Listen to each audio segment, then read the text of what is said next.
If these characters went to the afterlife, he is gonna go to heaven and be like, is half the village here?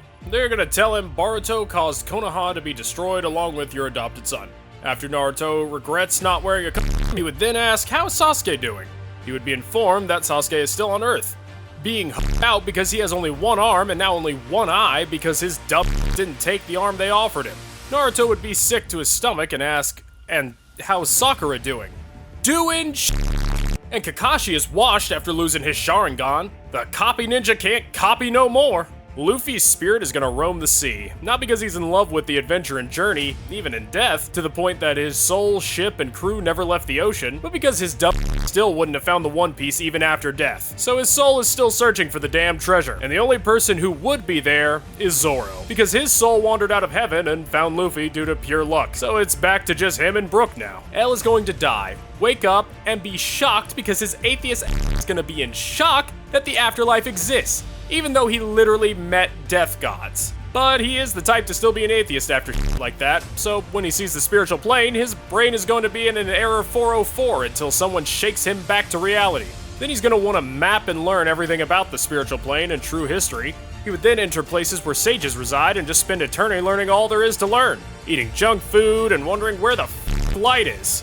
He's gonna wake up in a void and realize, so Ryuk wasn't him when he said he wasn't going anywhere when he dies. But Light thought he was gonna end up going into an eternal sleep, and he will begin to cope. Like, well, an eternity being alone in a void isn't so bad. And precisely 2 days later, you're gonna see Light tweaking in the void, screaming and begging for anyone to come and save him. Yeah, being a god wasn't worth it, huh, Light? He's gonna spawn right next to Light, and Light, who is driven mad, is going to chase him. Peter, thinking he is a demon, is going to naturally run. Imagine a frothing man screaming and laughing at you, starting to run toward you, and all you can see around you is an infinite white void. Don't lie, you would run too. That would be Peter's hell, and Light's only source of heaven. Peter, being the fat guy he is, would have to exercise but never get any fitter, and Light would have to chase him down for eternity to feel the madness of being alone for eons without any stimulation but himself. Zoro's going to wake up in the heavenly plains and admittedly be bored at how calm and serene everything is, so he would take a walk. The next thing he knows, he's back on Earth. The bastard got lost wandering heaven and ended up back on Earth. And that is how Zoro gained immortality.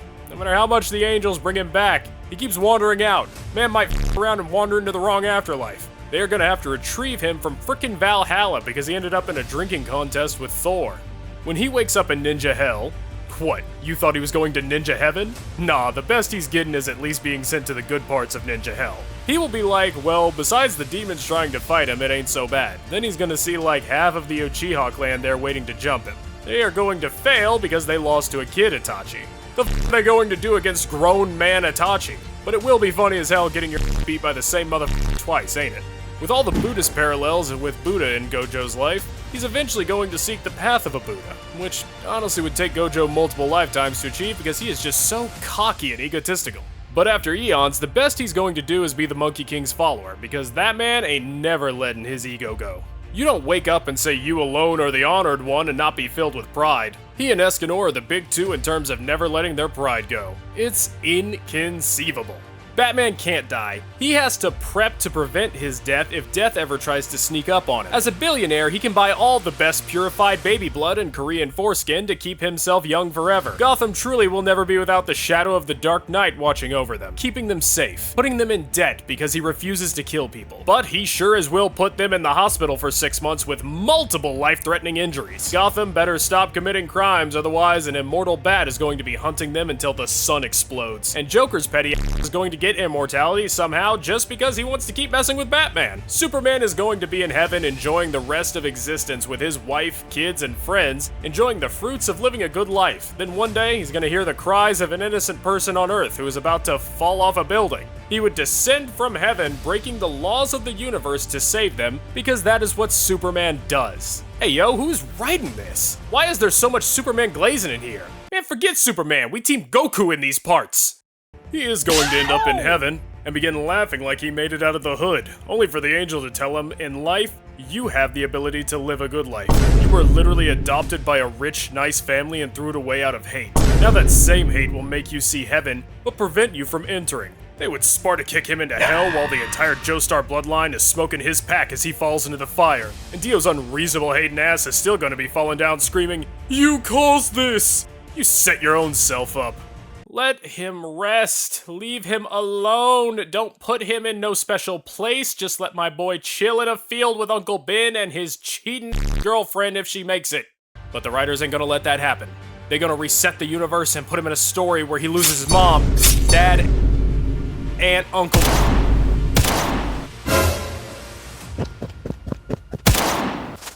Mary Jane loses arms, legs, balls, is blind, and the last thing he heard was great powers comes great responsibility. Then that damn spider bit him. Now he has no arms, no legs, Spider-Man, and now he's gotta save New York looking like a giant bean shooting webs from his stumps.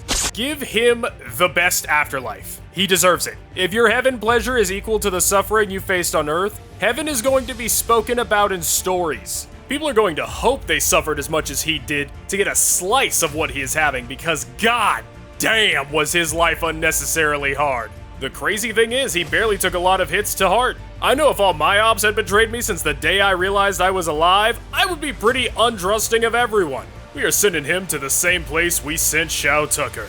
Just the thick of it playing on repeat and his booty being blasted until the end of time by all the warriors. The only thing keeping them sane is that at least they have each other to talk to. Oh, you thought Eren was going to be okay because he got reincarnated? Nah, that was him being held in jail before being sent to prison. He is not seeing those pearly gates. Now don't get me wrong, like half of Attack on Titan ain't seeing those gates either. His best bet is hoping Odin takes pity on him since he was Viking blood and lets him enter Valhalla. But Odin better watch his back.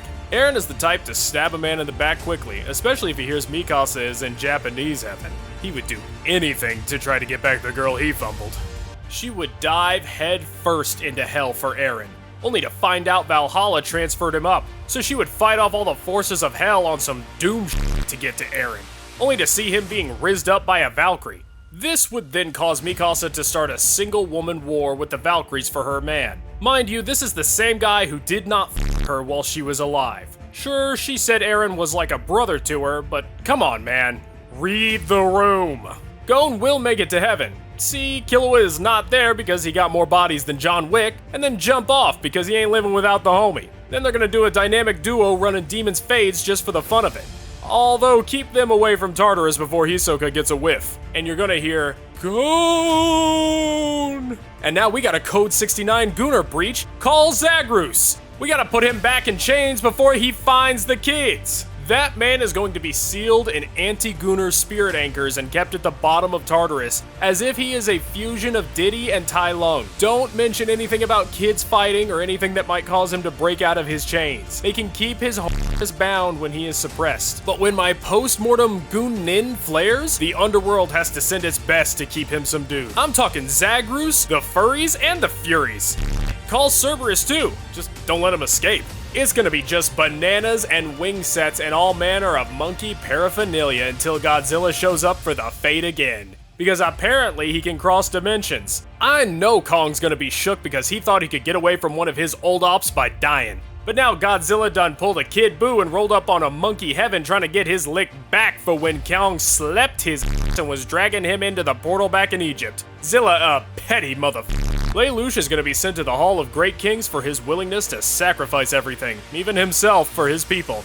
He's going to be there with Leonidas, Qin Shi Huang, and Caesar. All of them will welcome Lelouch into the halls, tell him stories about their exploits, show him histories, and watch over the earth as it progresses into the future. Oh, and the women he's going to have? He will have hella women, as the limit set by King Solomon allows him a maximum of 700 wives and 300 concubines. What are you even gonna do with 100 wives? No idea, but you can have them. He would die in the arms of his big wife and kids, surrounded, happy, and fulfilled in the life he lived. Then, when he closes his eyes and steps into the great beyond, he's going to wake up and see he respawned in another room as a young man because he is half ghost already. So all that happened is he can't enter his human form again. So no afterlife technically, but also no living in an old man's body. After beefing with Kratos and Thanos, Thor gonna be tired as hell of these Greek name running his fades, and he's just gonna retreat to Valhalla, where he will find Kenpachi fighting the World Serpent. He wouldn't even care. All he wants is a leg of goat and some mead. The he looked like he tried to stop a Japanese death god from fighting the creature that is destined to kill him. That is none of Thor's business. Valhalla, the only place that would take him. Everywhere else ain't taking his crazy. But boy, would he enjoy infinite battle and food. Would he go mad because he overindulged in both? Yes! But it's Valhalla. A little berserking is always accepted in Valhalla and encouraged by Thor and the Valkyries, as long as it's not inside the mess hall. They might f*** around and make him rampage too hard, and he might start Ragnarok because he ran up on Surtur.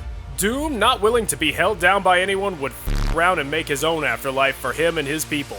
But only for them, where he would rule as good King Doom, where milk and honey flow for all, and MF Doom blasts on celestial speakers 24/7. If you don't like it, sucks to suck, because what are you gonna do? Tell him you don't like it? Ha! If you think normal hell is cruel, wait till you see Doom's hell. That man is sick in the head, and he would make sure you know that. He's the type to make it so that in hell, when you piss, it's needles or some shit. Constantine is gonna be immortal forever. Every time he's going to die and ascend to heaven, Satan is gonna give him a healthy body and tell him, "You are not leaving until you are wicked enough to come down where I am." Sure, long life is nice, but I would be pretty pissed seeing paradise and then getting blue-balled because Satan is being a jerk. Wait until I catch Satan lacking when Michael pressed him, hitting him with a bottle of vodka and stomping him in the nuts. On mama. Oh, he's going to hell. No shot he's making it anywhere else. The problem is he might gaslight the demons into thinking he is far more powerful than he actually is. Hopefully those demons ain't strong, otherwise he's gonna be a convincing enough demon to make a small army where he would rule on just lies, manipulation, and false promises. They're gonna need an intervention before he gets too powerful. Deadpool is gonna wake up in Chinese hell. Pissed as hell. Sure, he caught hella bodies, but he's a good guy. He even got rid of bad guys, making the world better. But then the workers would say, "Don't worry, it's Chinese hell. It's only temporary." He's gonna be happy, thanking them for giving him a chance at the pearly gates until they tell him he has to climb ladders made of knives and get attacked by bears for about 30 trillion years. Then they wish him good luck. Deadpool would be so stunned at hearing that bullshit he ain't even gonna see when the bears attack him. My man had the biggest wife you ever done seen. He went back in time for them. So of course he goes to heaven, and now he's just a drill sergeant in heaven for the angels, and he still has his big wife. That is my Captain America. Black Panther. He already has a heaven. He's chilling with the ancestors for free.